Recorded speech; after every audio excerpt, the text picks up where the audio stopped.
far as my report, this month I didn't prepare anything, so I'm going to move on to the general manager's report, which is pages 3 through 5 in your packet. You have it. We'll cover it for you.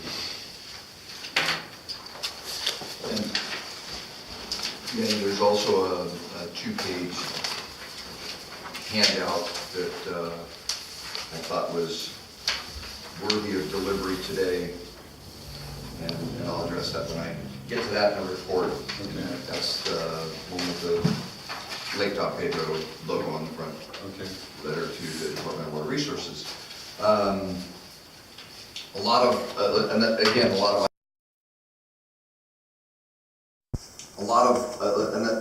of items are on the agenda that have gone on throughout the month. The AT&T agreement we've got on the agenda. You see Merced survey.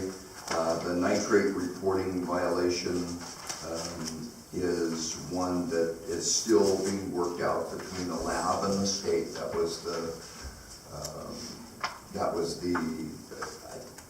was about as clear as I could possibly be with just that one statement that the sampling was done and the sampling was submitted to the state with our monthly report, and we had to do the sampling to be able to put the wells online at all.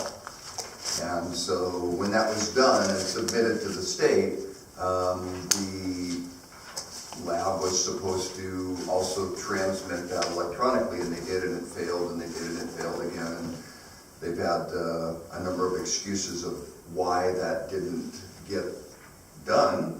And so anyway, when the state, they get a report at the end of the calendar year. If something was supposed to have been done and did not get done, it triggers a response. They have to generate a letter, and then we have to generate a formal response to them. So that formal response is being developed based on the outcome of the conversation with the lab and the state. So anyway, it's not an issue related to not doing the sampling. The sampling was there, and they approved putting those wells online. When we get into finance, ultimately there will be some direction, I believe. I'm sorry. But we were within within the standards for nitrate, though. I mean, it was never a question of being out of tolerance. Well, it's the nitrate is the nitrates are high on the groundwater wells, but that is, they had to go through the process of they could not have permitted the wells to go directly into the system, and that's normally the way that groundwater wells are. They don't normally go through a full surface water treatment plant. But when you've got the coagulation and flocculation, sedimentation, and then filtration, that's the way that you would go about removing arsenic. Typically, you might do it with a microfiltration.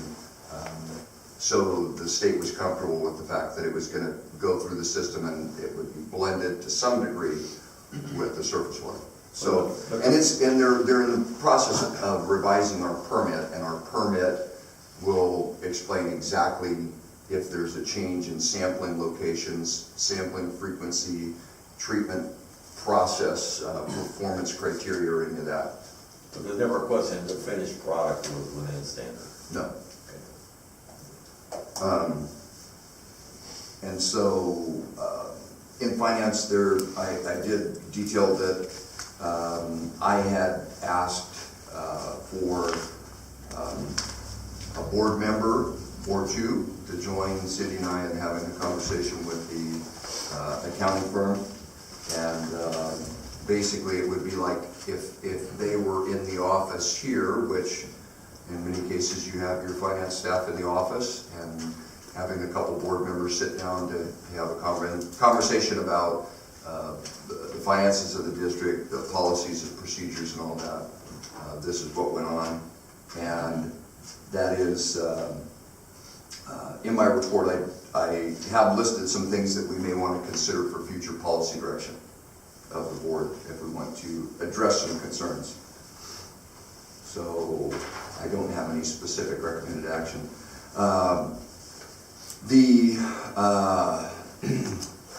Wanted to get into the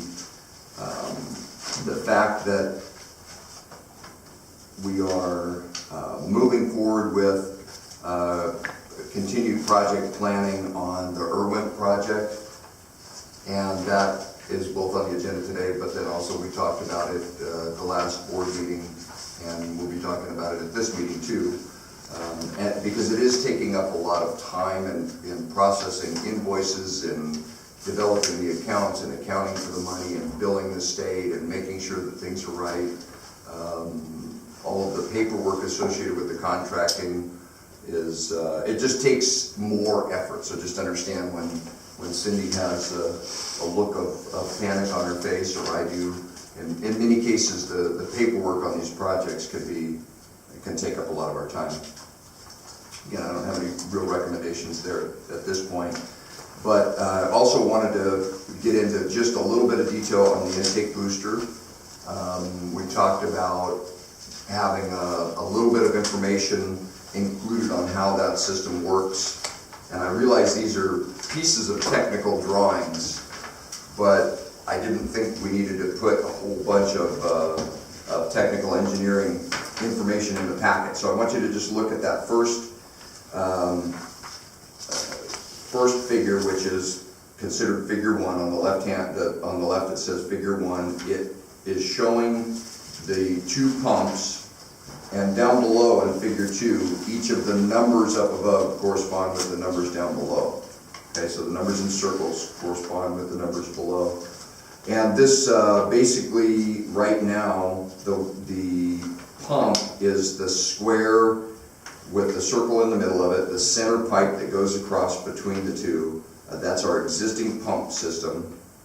And what's being installed is everything from the number 12, which is the installation of a valve, to all of the fittings, the canister for the pump and motor, the check valve that goes on the effluent side of the pump, another control valve on the effluent side of the pump, and then the pipe drops down into the ground and connects to the existing system, where you've got that item number 1. In that location, there's a